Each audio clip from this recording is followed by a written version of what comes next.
Lollipop হিচাপে যদি ব্যৱহাৰ কৰে তেনেহ'লে ইয়াৰ প্ৰতিফল শাসক পক্ষই পাব আৰু ৰাজপথে আমাৰ ঠিকনা হ'ব।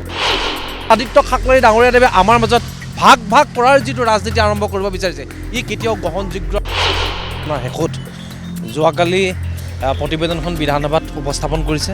এতিয়ালৈকে গোটেই প্ৰতিবেদনখন আমি পুংখানুপুংখভাৱে চাবলৈ সময় পোৱা নাই, যিহেতু সময়টো খুব কম হৈ আছে। আমি পিছৰ পৰ্যায়ত গোটেই এখন বিশ্লেষণ কৰিম, আমাৰ মাজত আলোচনা কৰিম। কিন্তু প্ৰথমতে এটা কথা আমি ক'ব খুজিছোঁ যে স্বাধীনতাৰ আগৰ পৰাই এই জনগোষ্ঠীকেইটাই এটা পৃথক সংৰক্ষণ বিচাৰি বিভিন্ন সময়ত ইংৰাজসকলক আৰু পিছৰ পৰ্যায়ত ভাৰত চৰকাৰ তথা অসম চৰকাৰক দাবী জনাই আহিছে। আৰু শেহতীয়াকৈ অসমৰ মুখ্যমন্ত্ৰী হিমন্ত বিশ্ব শৰ্মা ডাঙৰীয়াৰ নেতৃত্বত আৰু মন্ত্ৰীগোটৰ অধ্যক্ষ ৰণোজ পেগু, পীযুষ হাজৰিকা আৰু কেশৱ মহন্ত ডাঙৰীয়াৰ সহযোগত এখন প্ৰতিবেদন বিধানসভাত উপস্থাপন হৈছে। গতিকে তেওঁলোকৰ এই যিটো পদক্ষেপ, এই পদক্ষেপটোক আমি চুতীয়া যুৱ সন্মিলন অসমৰ তৰফৰ পৰা আদৰণি জনাইছোঁ।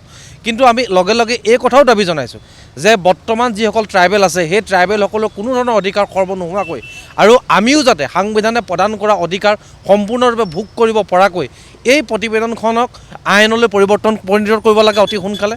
আৰু এই বিষয়টো কেৱল তেওঁলোকে প্ৰতিবেদনখন বিধানসভাতে দাখিল কৰি সামৰণি মাৰিলে নহ'ব, পিছৰ পৰ্যায়ত অসমৰ মুখ্যমন্ত্ৰীৰ নেতৃত্বত যাতে অতি শীঘ্ৰেই এখন যাতে আইনত পৰিণত হয়, এই কথাটো আমি আপোনালোকৰ মাধ্যমৰ জৰিয়তে আহ্বান জনাইছোঁ। ভিন্ন পক্ষৰ পৰা বিভিন্ন ধৰণৰ অভিযোগ প্ৰতি অভিযোগ এইবিলাক থাকিবই, কিন্তু আমাৰ কথাটো স্পষ্ট যে বিধানসভাত যিহেতু তেওঁলোকে প্ৰতিবেদনখন প্ৰকাশ কৰিছে, পিছৰ পৰ্যায়ত আমি নিশ্চিতভাৱে তাত কি ধৰণৰ অভাৱ অভিযোগ আছে বা আমাৰ সমূহ জনগোষ্ঠীয় ৰাইজৰ সপোনবিলাক তাত প্ৰতিফলিত হৈছে নাই সেই বিষয়ে আমি পৰ্যালোচনা কৰিম।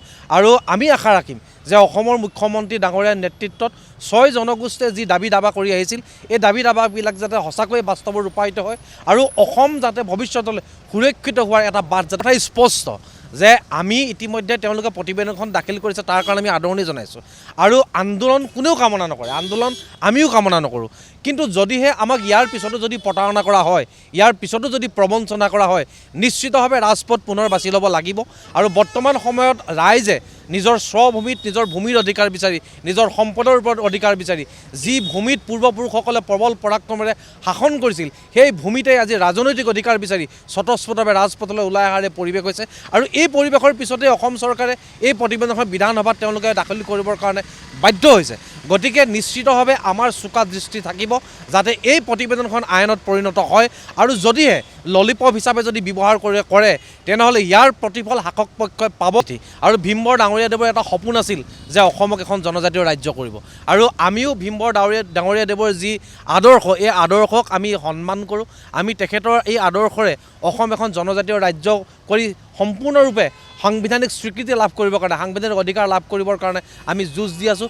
আৰু সমান্তৰালভাৱে বড়ো জনগোষ্ঠীৰে এজন সুযোগ্য সন্তান যাক আমি কলাগুৰু বুলি কওঁ, যাক আমি সকলোৱে মানো, বিষ্ণুপ্ৰসাদ ৰাভাই এটা কথা স্পষ্টভাৱে কৈ গৈছিল যে কছাৰী, ডিমাচা, মৰাণ, বড়ো, চুতীয়া, জলদা, ত্ৰিপুৰা, গাৰো, লালুং, হাজং, মেচ, মহলীয়া, ৰাভা, মদাই আমি একে ভাই। গতিকে মই ভাবোঁ যে আদিত্য খাকলাৰী ডাঙৰীয়াও এজন বড়ো জনগোষ্ঠীৰে সন্তান। যদিহে অসমৰ বড়ো জনগোষ্ঠীৰ পৰা জন্ম লাভ কৰা কলাগুৰু বিষ্ণুপ্ৰসাদ ৰাভাই এই আটাইকেইটা জনগোষ্ঠীকে সামৰি শান্তি সম্প্ৰীতিৰে বসবাস কৰিবৰ কাৰণে আমাক পৰামৰ্শ দিছে, তাৰপিছত আদিত্য খাকলাৰী ডাঙৰীয়াদেৱে আমাৰ মাজত ভাগ ভাগ কৰাৰ যিটো ৰাজনীতি আৰম্ভ কৰিব বিচাৰিছে ই কেতিয়াও গ্ৰহণযোগ্য নহয়।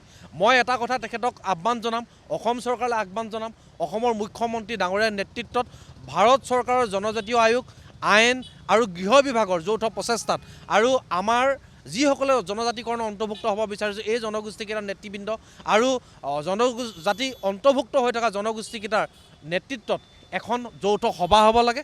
তাত আমাৰ কাৰ অধিকাৰ খৰ্ব হ'ব, কাৰ অধিকাৰ আচলতে ক্ষমতা মানে ক্ষয় হ'ব বুলি ভাবিছে, প্ৰত্যেকেই এটা আলোচনাৰ মাজলৈ আহি এই বিষয়টো এটা মীমাংসা কৰি অসমৰ ভূমিত আমি যাতে শান্তি সম্প্ৰীতিৰে জীয়াই থাকিব পাৰোঁ তাৰ এটা পথ উলিয়াবৰ কাৰণে আমি তেওঁলোকক যিকোনো খবৰৰ বাবে যোগাযোগ কৰক 7099017330 লগতে 7099017110 নম্বৰত।